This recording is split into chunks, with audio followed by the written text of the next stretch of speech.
demands since August 2015. Things got worse when the Minister, Batabile Dlamini, disregarded the correspondences of the National Union requesting a meeting with her following the collapse negotiations. As a result of the Minister's refusal to engage with the Union, we are unfortunately left with no choice but to take to the streets. It is important to mention that the marches on the 10th February 2017 must be regarded or serve as a first warning shot to the department. In this regard, the Union confirms that a full-blown strike is imminent, should they fail to meet our demands within 5 days post the march. Central to our demands are the following. We are demanding that the review of entry levels for social service professionals and occupations must be discussed. We are demanding the total overhaul of the occupation-specific dispensation. We are demanding introduction of rural allowance. We are demanding provision of tools of trade.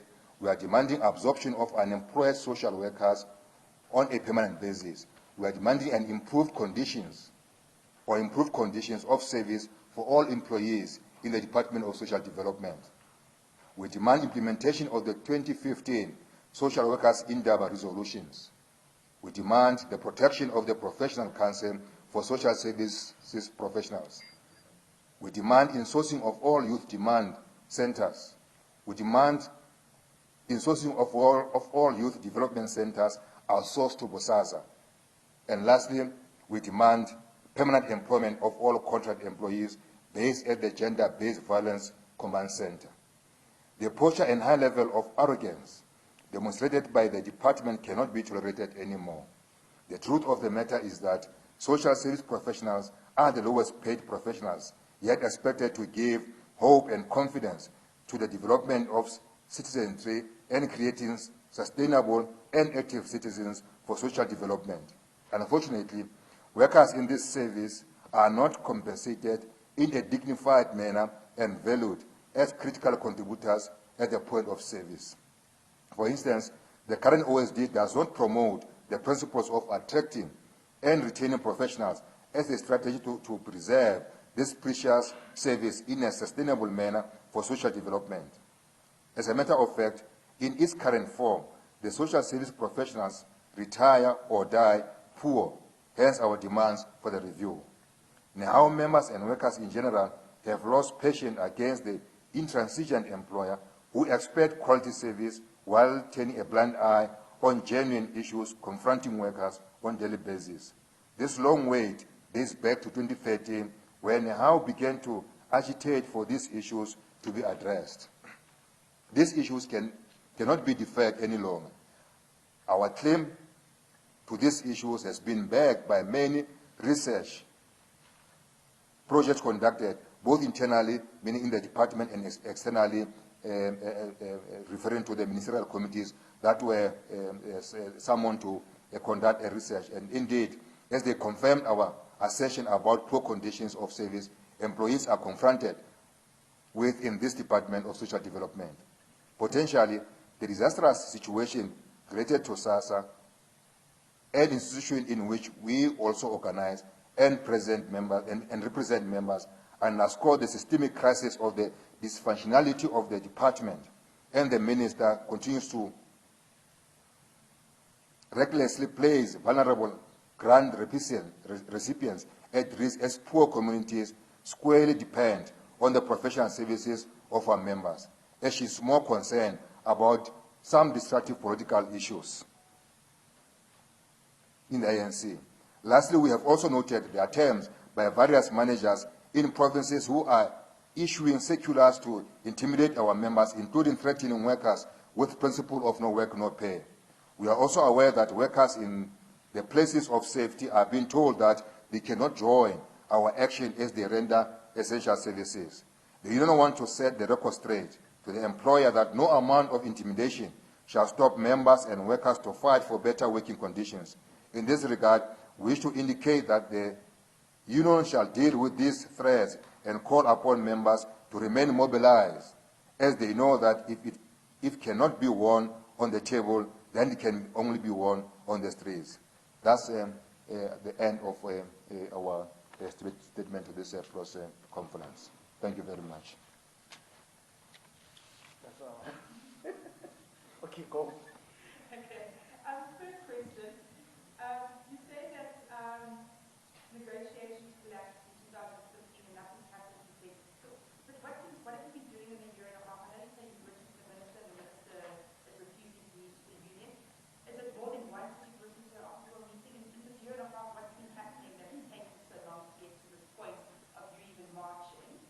Then on the social, also, do you think that the minister should be facing some type of disciplinary or action based on what's been happening at SASA and in the department?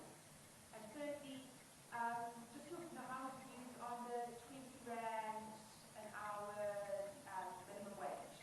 I know SARS to refuse to sign it because it was signed by other trade union federations yesterday with the deputy president. Just know how his point on that. Thanks. Selina? Thank you. Different set on power again. If you can just explain why you're marching as well with the PSA, have you met with that minister at all? Has he been forthcoming? And then also, I know NEHAWU previously raised concerns about the securitization of Parliament. What's your comment on the army being deployed tomorrow? Okay, we said the second round. Can you repeat that question? Last your question, Selina. Let's repeat NEHAWU previously said that the securitization of Parliament was a problem. So, with Parliament being, with the army being deployed for this week, what's your comment?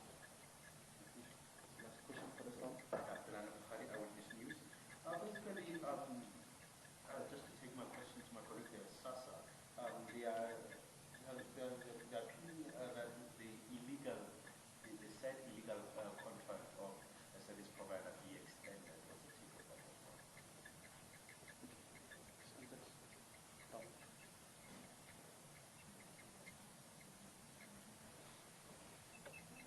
Okay. Okay. We'll try to respond to questions that are more relevant to the purpose of this press conference. We know that we will be tempted to raise other developments happening somewhere, but indeed we'll try to focus on this the purpose of this press conference and not respond to some of the issues that obviously will be responded at some levels. But we'll try to respond to all of you. We obviously in the negotiations process, there are processes that you must follow. Among those includes an extensive consultation with your members in terms of their demands and what are the options and whether your members will be ready to take the fight or to take the bull by the horns at some point. And indeed, throughout the process, we have been engaging, at different levels in the department, including many attempts to try to convene a meeting with the department to come and resolve this dispute. We have been in many meetings in the chamber until there was a dispute that led to the issue of a certificate for our members to strike. And even there, we still went back to our members to consult. We continue to call upon the department to come to the table to present a counter offer. But then in 2016, our members said that, look, we have been engaging the department, we have been going through negotiations, we have been trying to be reasonable, to come closer to the department, but nothing is happening. We think that in defending these professions, it's important that we must take to the street. So we have been consulting throughout this process. It's not like we have not been doing anything. Remember that we are also led. We are a union, we are leaders, we lead, but at the same time, we are led by our members. And if our members say that, look, we think that you have done enough, we are ready to take to the street, and indeed, we are responding to that call from our members. Look, on SASA, there are processes that are unfolding at Parliament in respect to the issue of SASA, and we hope that those processes will then determine what must happen. We would not want to preempt what will happen, so we should allow those processes to indeed unfold and ultimately determine what must happen, in particular in relation to the minister. But with regard to the illegal contract, first and foremost, we have been calling for, in fact, we support the fact that, or we have been calling as a union that as part of strengthening the capacity of the state to deliver services to the people, all outsourced services must be insourced. That's a principal demand from the union. And we'll continue to raise it wherever we come across any outsourced service by any government department or government institution. So our principal position as a union is that those services that are provided by or outsourced should be insourced. However, we again will await those processes to determine what must happen. In fact, this is an indication of the dysfunctionality of the department that has resulted to the situation that we are in as far as this illegal contract is concerned. The department knew along that first and foremost, the contract is coming to an end. Over and above, they knew that indeed the contract was not awarded in accordance with the law. They knew, but because of the capacity of the department, indeed, they failed to act in time to ensure that at the time of the end of the contract, system will be ready to ensure that the provision of this service to our people continues unhindered. So those are some of the things that we're dealing with in the department here. The inefficiency of the department, and we think that this process will ultimately determine what must happen to those who are found having not performed what they are supposed to execute. The process in Parliament, obviously we, as a union, will never agree to any process of militarization of things that are not supposed to be militarized and so on.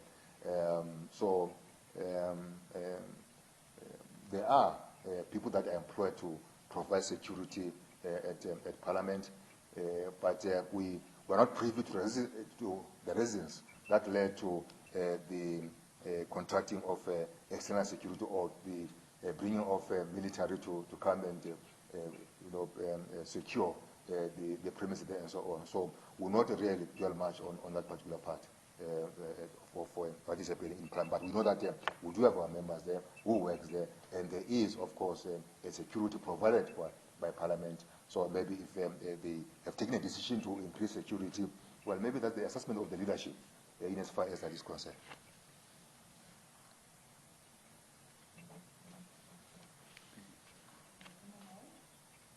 I beg your pardon? Oh, the minimum wage. I think COSATU has been raising this issue. The president of COSATU has been speaking on this matter. And I think in his last, or in his interview, he said that the matter is going to be discussed at the CEC of COSATU. And indeed, at the CEC, all of us will speak collectively in terms of what should happen with the minimum wage. So for now, let's leave the views for the CEC.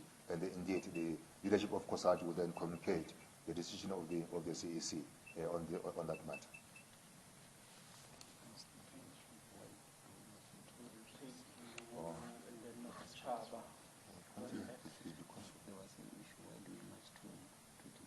Okay. There was a question why we marched to DPSA. That was your question, yes. Okay. Oh, no. No, it's because the DPSA is responsible, of course, for conditions of employment for all workers. And all resolutions and agreements are signed at that level. So, for instance, we've been getting indication from DPSA that our demands, for instance, will increase what people have, what they have perceived or people have come to perceive as the high salary bill in the public service. And we think that's an incorrect conclusion.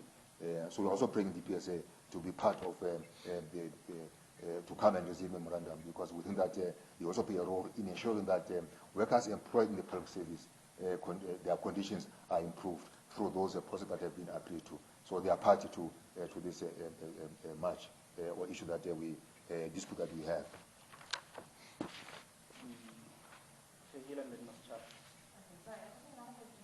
Last year, you called for President Jacob Zuma to resign. He hasn't yet.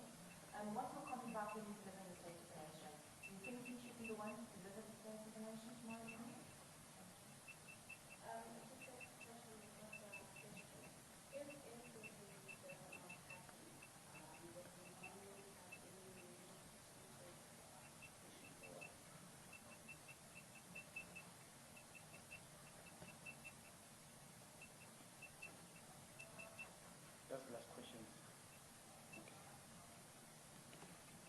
Okay. Firstly, let me start with the last on insourcing in SASSA. We have been fighting throughout the sector that we organize, where there are outsourced services. We've been marching, we've been picketing, we've been engaging until insourcing takes place. Even here, the same will happen. Based on our discussion with our members, we'll agree in terms of the process and the campaigns that we must wage to ensure that ultimately this service is insourced back to the department. So that's a campaign that we are waging. So it's not an event. So we'll continue to knock at the doors until our call is adhered to, that we must insource the service. So we'll continue that campaign with our members, of course. With regard to our call from our NEC, in particular from our NEC and our CEC, for President Zuma to resign, that call remains. And indeed, we continue to engage in our structures. We continue to speak about this matter, because we did raise our reasons why we thought that, or we think that the president has done enough and that he must resign. But yes, he's still the president of the country. And indeed, he's going to deliver the State of Nation address as a president of the country. But of course, our call and our campaign will remain, and we'll continue to raise our voice wherever we have a platform that we think that he must indeed hand over the reins to somebody else.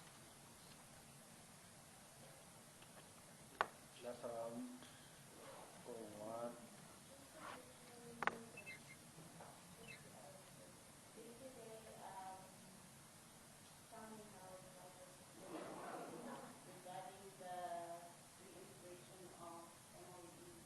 Who?